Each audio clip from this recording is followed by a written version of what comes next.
राजा पृथु की तपस्या पर लोक।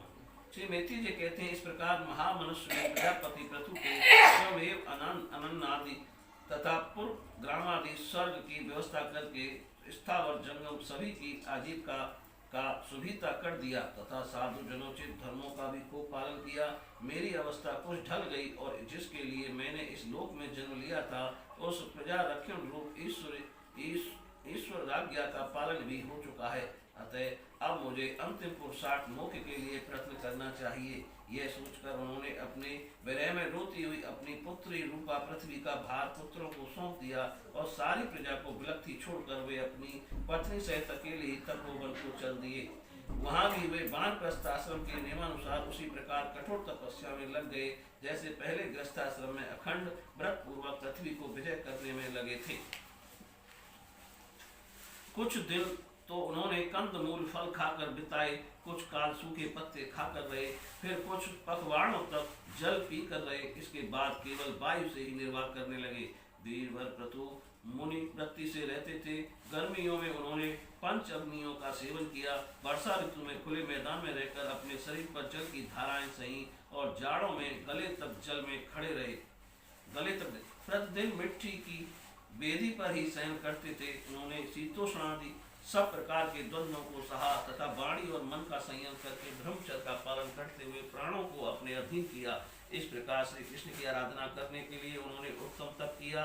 इस क्रम से उनकी तपस्या बहुत पुष्ट हो गई और उसके प्रभाव से कर्म मल नष्ट हो जाने के कारण उनका चित्त सर्वथा शुद्ध हो गया।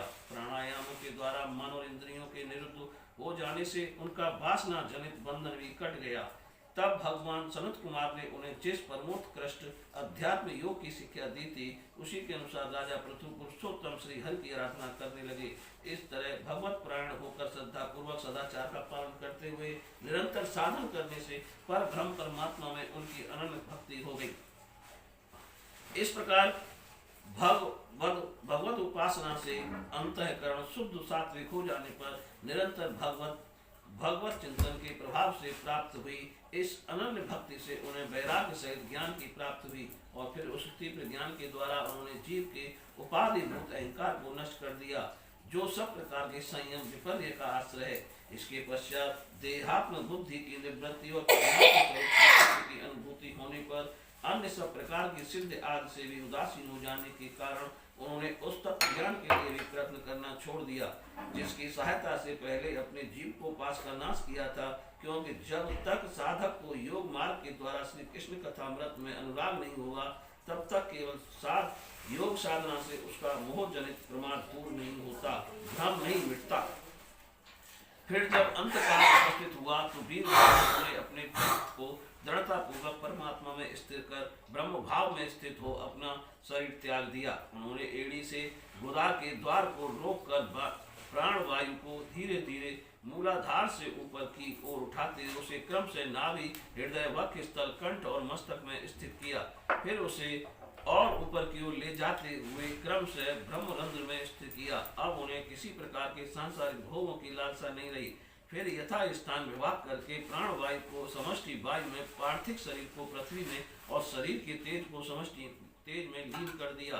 हृदयाकाश आदि देहावच्छिन्न आकाश को महाकाश में और शरीरगत रुधिरादि जलीय अंश को समिष्ट जल में लीन किया। इसी प्रकार फिर पृथ्वी को जल में, जल को तेज में, तेज को वायु में और वायु को आकाश में लीन किया। तदंतर मन को सर्वविकल्प ज्ञान में जिसके अधीन वह रहता है उन इंद्रियों में, इंद्रियों को उनके कारण रूप तन मात्राओं में और सूक्ष्म भूतों तन मात्राओं के कारण अहंकार के द्वारा आकाश इंद्रिय और तन मात्राओं को उसी अहंकार में लीन कर अहंकार को महत तत्व में लीन किया। फिर संपूर्ण गुणों की अभिव्यक्ति करने वाले उस महत तत्व को मायोपधिक जीव में स्थित किया। तदंतर उस माया रूप जीव की उपाधि को भी उन्होंने ज्ञान और वैराग्य के प्रभाव से अपने शुद्ध ब्रह्म स्वरूप में स्थित होकर त्याग दिया। महाराज पृथु की पत्नी महारानी अर्ची भी उनके साथ वन को गई थी। वे बड़ी सुकुमारी थी, पैरों से भूमि का स्पर्श करने योग्य भी नहीं थी। फिर भी उन्होंने अपने स्वामी के व्रत और नियमादि का पालन करते हुए उनकी खूब सेवा की और मुनि वृत्ति के अनुसार कंद मूल आदि से निर्वाह किया। इससे यद्यपि वे बहुत दुर्बल हो गई थी तो भी प्रीतम के कर स्पर्श से सम्मानित होकर उसी में आनंद मानने के कारण उन्हें किसी प्रकार का कष्ट नहीं होता था। अब पृथ्वी के स्वामी और अपने प्रियतम महाराज पृथु देव को जीवन की चेतना आज सभी धर्मों से रहित देख उस सती ने कुछ देर विलाप किया, फिर पर्वत के ऊपर चिता बनाकर उसे उस चिता पर रख दिया। इसके बाद उस समय के सारे कृत्य कर नदी के जल में स्नान किया, अपने परम पराक्रमी पति को जलांजलि दे आकाश स्थित देवताओं की वंदना की तथा 3 बार चिता की परिक्रमा कर पतिदेव के चरणों का ध्यान करती हुई अग्नि में प्रवेश कर गई। परम साध्वी अर्ची को इस प्रकार अपने पति वीरवर पृथु का अनुगमन करते देख सहस्त्रों वरदायिनी देवियों ने अपने अपने पतियों के साथ उनकी स्तुति की। वहां देवताओं के बाजे बजने लगे। उस समय उस मंदराचल के शिखर पर वे देवांगना पुष्पों की वर्षा करती हुई आपस में इस प्रकार कहने लगी। देवियों ने कहा, अहो यह स्त्री धन्य है, इसने अपने पति राजेश्वर पृथु की मन वाणी शरीर से ठीक उसी प्रकार सेवा की है जैसे लक्ष्मी जी यज्ञेश्वर भगवान विष्णु की करती हैं।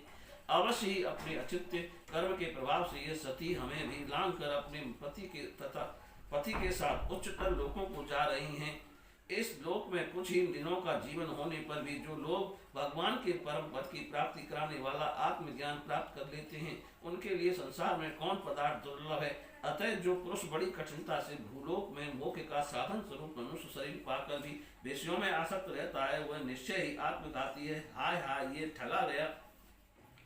श्री मैत्रेय जी कहते हैं, विदुर जी जिस समय देवांगनाएं इस प्रकार स्तुति कर रही थी, भगवान के जिस परम धाम को आत्मज्ञानियों में श्रेष्ठ भगवत प्राण महाराज पृथु गए, महारानी अर्ची भी उसी परलोक हो गई। परम भागवत पृथु जी ऐसे ही प्रभावशाली थे, उनके चरित्र बड़े उदार हैं। मैंने तुम्हारे सामने उनका वर्णन किया।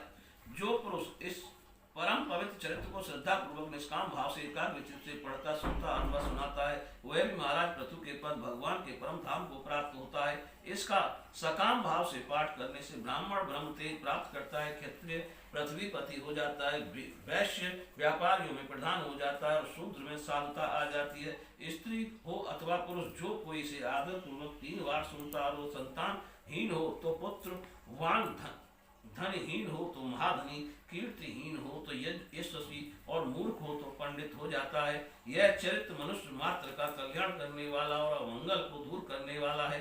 यह धन यश और आयु की वृद्धि करने वाला, स्वर्ग की प्राप्ति कराने वाला और कलयुग के दोषों का नाश करने वाला है।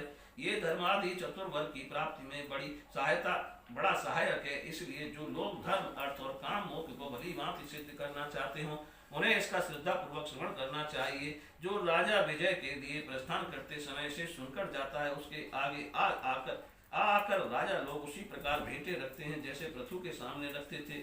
मनुष्य को चाहिए कि अन्य अब सब प्रकार की आसक्ति छोड़कर भगवान में विशुद्ध निष्काम भक्ति भाव रखते हुए महाराज पृथु के इस निर्मल चरित्र को सुनावे और पढ़े। विदुर जी, मैंने भगवान के महात्म को प्रकट करने वाला ये पवित्र चरित्र तुम्हें सुनाई दिया। इसमें प्रेम करने वाला पुरुष महाराज पृथु की सी गति पाता है। जो पुरुष इस पृथु चरित्र का प्रतिदिन आदर पूर्वक निष्काम भाव से श्रवण और कीर्तन करता है, उसका जिनके चरण संसार सागर को पार करने के लिए नौका के समान है, उन्हें श्री हरि में सुदृढ़ अनुराग हो जाता है। बोलिए श्री कृष्ण भगवान की जय।